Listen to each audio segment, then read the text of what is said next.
নমস্কার বন্ধুরা, সাউট উইথ দীপাঞ্জন চ্যানেলে আপনাদের সকলকে স্বাগত জানাই। জয়রামবাটি কামারপুকুর ভ্রমণের আজ তৃতীয় পর্ব তথা অন্তিম পর্ব। আগের দুটি পর্বে কামারপুকুর ভ্রমণ আপনাদের করিয়েছিলাম, আজ আপনাদের নিয়ে চলেছি জয়রামবাটি ভ্রমণে। চলুন যাওয়া যাক। আমরা প্রথমে সিংহবাহিনী মাকে দর্শন করে নেব। জয়রামবাটির প্রথম সাইট সিনের মধ্যে ওই সিংহবাহিনী মায়ের মন্দিরে ঠাকুরের মা শ্যামা সুন্দরী হত্যা দিয়েছিলেন যখন মা শারদার পেটের যন্ত্রণা হতো বা আমাশায় রোগ হয়েছিলেন। তখন ওখানে শ্যামা সুন্দরী হত্যা দেওয়ার পর ওই সিংহবাহিনী মা স্বপ্নাদেশ করেছিল যে তোর শারদার পেটের যন্ত্রণা ভালো হয়ে যাবে, আমার দুয়ারের মাটি নিয়ে গিয়ে তোর শারদার পেটে বুলিয়ে দে, তাহলেই ওই পেটের যন্ত্রণা ভালো হয়ে যাবে।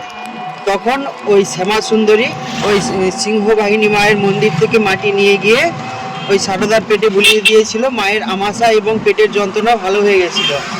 আরও বলেছিল মা সিংহবাহিনী যে আমার দুয়ারের মাটি নিয়ে গিয়ে কেউ যদি বাড়িতে রাখে আমি তাদের প্রত্যেককে রক্ষা করব। তো সেই সিংহবাহিনী মায়ের মন্দিরে আমরা যাচ্ছি, আপনারা দর্শন করুন। ওই আপনাদের দর্শন করাচ্ছি সিংহবাহিনী মাতার মন্দির। জয়রামবাটি মাতৃমন্দির মঠের কাছেই এই দেবী মন্দির অবস্থিত। সিংহবাহিনী জয়রামবাটির গ্রাম্য দেবী, ইনি দুর্গার একটি রূপ। এই মন্দিরে দেবীর কোনো পূর্ণাঙ্গ মূর্তি নেই, শুধু সিংহবাহিনী দুর্গা, মহামায়া, চণ্ডী ও মনসার ধাতব মুখ পূজা হয়। সারদা দেবী বহুবার এই মন্দিরে পূজা দিয়েছিলেন। এই মন্দিরের মাটি স্থানীয় লোকেদের বিশ্বাসে পবিত্র এবং ঔষধ হিসেবে ব্যবহার হয়। সেই মাটি আপনাদের দেখাচ্ছি যা মানুষ সংগ্রহ করে নিয়ে যায়। দেখুন, অসম্ভব সুন্দর এই জায়গা।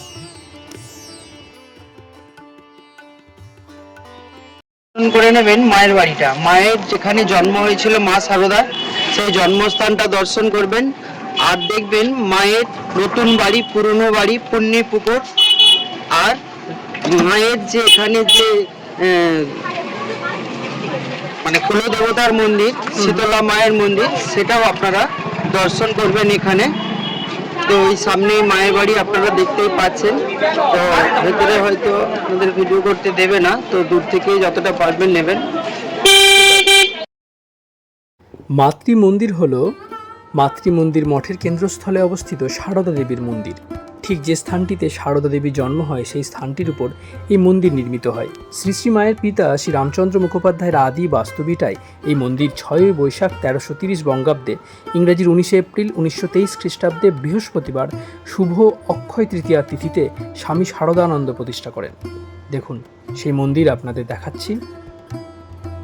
গর্ভ মন্দিরে শ্রী শ্রী মা যে স্থানে বসে আছেন সেই স্থানেই 1260 বঙ্গাব্দের 8ই পৌষ তথা 22শে ডিসেম্বর 1853 খ্রিস্টাব্দে বৃহস্পতিবার তার শুভ আবির্ভাব হয়। আপনাদের দেখাচ্ছি পুণ্যি পুকুর।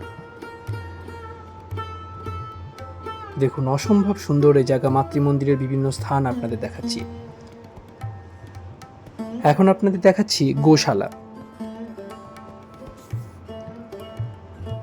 চলুন আবার ইতিহাসের কথায় ফিরি। এই ভিটেতে 1266 বঙ্গাব্দের বৈশাখের শেষ ভাগে, ইংরেজির মে মাসের 1859 খ্রিস্টাব্দে শ্রী শ্রী মায়ের বিবাহ হয়েছিল এবং তার 9 বৎসর বয়স পর্যন্ত এই বাড়িতে বাস করেছিলেন। সংসার বৃদ্ধি হেতু এরপর শ্রী শ্রী মায়ের পিতা তার বসতবাটি স্থানান্তরিত করেন বর্তমান অফিসের জায়গায়। শ্রী শ্রী মায়ের পুরাতন বাটি নামে পরিচিত বাড়িতে এরপর শ্রী শ্রীমা বাস করেন আনুমানিক 1270 বঙ্গাব্দ থেকে 1322 বঙ্গাব্দ, ইংরেজির 1863 থেকে 1915 খ্রিস্টাব্দ পর্যন্ত, প্রায় 52 বছর। ভক্ত সমাগম বৃদ্ধি পাওয়ায় স্থানাভাবে স্বামী শারদানন্দ মহারাজ নতুন বাটি নির্মাণ করেন এবং মা 1323 বঙ্গাব্দের 2রা জ্যৈষ্ঠ থেকে 1326 বঙ্গাব্দের 11ই ফাল্গুন পর্যন্ত এখানে বাস করেন। এখানে এলে এই পকোড়া অবশ্যই খাবেন, অত্যন্ত সুস্বাদু এই পকোড়া আমরা খেয়েছিলাম আনন্দ করে। এখন আমরা এসেছি মায়ের ঘাটে। কথিত আছে মা শ্রী শারদা এখানে আসতেন। দেখুন আপনাদের দেখাচ্ছি মায়ের ঘাট। আমরা চলে এলাম শারদা কাননে। এই শারদা কাননে মায়েরা 4 ভাই 1 বোন ছিলেন। মা শারদা বড় আর 4 জন ভাই ছিলেন। ওই ভাইদের নিয়ে স্নান করতে আসতেন এই আমোদর নদে। এই আমোদর নদ একটা জলাশয় থেকে উৎপত্তি হয়েছে আর একটা জলাশয়ে শেষ হয়েছে। মায়ের গঙ্গা, মা এখানে ওই ভাইদের নিয়ে স্নান করতে আসতেন। স্নান টান করে এখানে বাবা বিশ্বনাথ আছেন, বাবা বিশ্বনাথকে পুজো টুজো করে মুড়ি খেতেন। মুড়ি টুড়ি খেয়ে তারপর উনি এল পথ দিয়ে যেতেন ওনার বাড়িতে, মায়ের বাড়িতে। তো আপনারা এখানে দেখতে পাচ্ছেন একটা পঞ্চবটী বন লেখা আছে, পঞ্চবটী বলে। তো এই পঞ্চবটিতেই এই যে আমোদর নদ দেখছেন, এই আমোদর নদের উল্টো দিকে ছিল পঞ্চবটী বন। এই পঞ্চবটী বন এখানে করেছে আমলকি, বিল্ল, অশোক, বট, অশ্বত্থ এগুলো মিলিয়ে ওই পঞ্চবটী বন মঠ বানিয়েছে। এই পঞ্চবটী বনের বাতাস খুব সুন্দর বলে সেই জন্য এই বনটা বানিয়েছে। আর আমরা চলে এসেছি শ্রী শ্রী মা সারদা কাননে।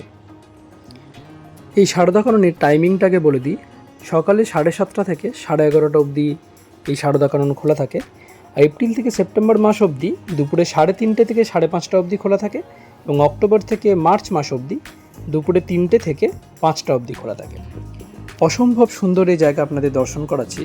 এখানে যেমন কিছু স্মৃতিসৌধ রয়েছে, তার সাথে রয়েছে অসম্ভব সুন্দর কিছু ফুল। এখন আমরা যেটা দেখাচ্ছি তা হলো শ্রী মা সারদা প্রদর্শনী।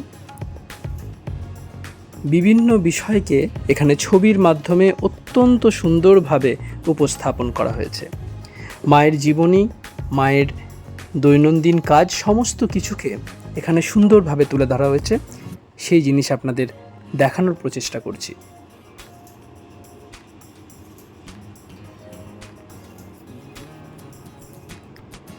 এই সারদা কাননের মধ্যেই এই এক্সিবিশন একটা সুন্দর জায়গা করে রেখেছে।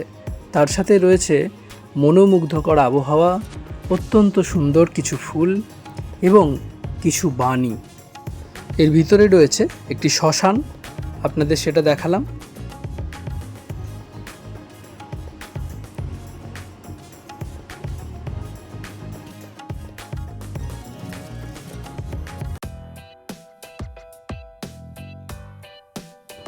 আমরা এখন এসেছি শিব মন্দিরে।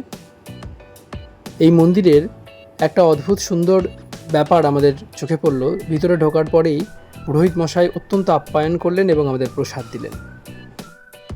এখন আমরা এসেছি হৃদয়রাম মুখোপাধ্যায়ের বাড়িতে। হৃদয়রাম মুখোপাধ্যায় শ্রীরামকৃষ্ণের ভাগ্নে। শ্রীরামকৃষ্ণ যাকে ভালোবেসে হৃদয় বা হৃদয় বলে ডাকতেন। আমরা এসেছি সেই হৃদয়রাম মুখোপাধ্যায়ের বাড়ি। তার বাড়ির বিভিন্ন অংশ আপনাদের দেখাচ্ছি। তার সাথে দেখাচ্ছি তার বাড়িতে যে মন্দির রয়েছে, যাতে নিত্য পুজো হয়। আমরা যখন পৌঁছেছিলাম প্রায় সন্ধে হয়ে এসেছিল। হৃদয়রাম মুখোপাধ্যায়ের বর্তমান যে পুরুষ বেঁচে রয়েছেন তার একটি ইন্টারভিউ এর আগেই আমাদের চ্যানেলে দিয়েছি, আপনারা অবশ্যই সেটি দেখবেন। মন্দিরের ভিতরের অংশ আপনাদের জন্য।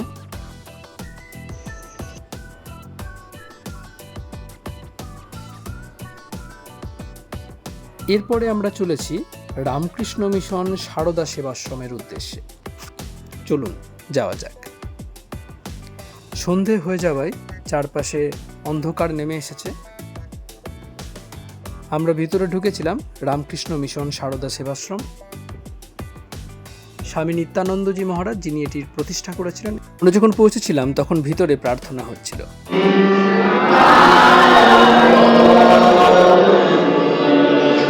এরপরে আমরা চলেছি কামার পুকুরের পথে। সেখানে আমরা শুনেছিলাম মনোমুগ্ধকর কিছু আলোচনা। বলছি ভগবানের কাছে, ঠাকুর প্রার্থনা করছেন, মা আমি তোমার শরণাগত শরণাগত। এখন আপনাদের একটি গাছ দেখাচ্ছি। এই আম গাছটি শ্রীরামকৃষ্ণ নিজের হাতে লাগিয়েছিলেন। দেখুন সেই বৃক্ষটি এখনও কত সুন্দরভাবে নিজের স্থানে দাঁড়িয়ে আছে। এরপরে আমরা চলেছিলাম আমাদের বাড়ির পথে। অত্যন্ত সুন্দর একটা দিন কাটালাম এবং সেই দিনে যা যা করলাম তা 3টে পর্বে আপনাদের দেখালাম। আমাদের চ্যানেলটি কেমন লাগছে, আজকের ভিডিও কেমন লাগলো, সমস্ত কিছুই জানান। কিভাবে আরও ভালো করতে পারবো সে ব্যাপারে কোনো সাজেশন থাকলে অবশ্যই জানাবেন, এবং অবশ্যই চ্যানেলটি সাবস্ক্রাইব করবেন এবং বন্ধুদের মাধ্যমে ছড়িয়ে দেবেন। অনেক অনেক ধন্যবাদ। নমস্কার।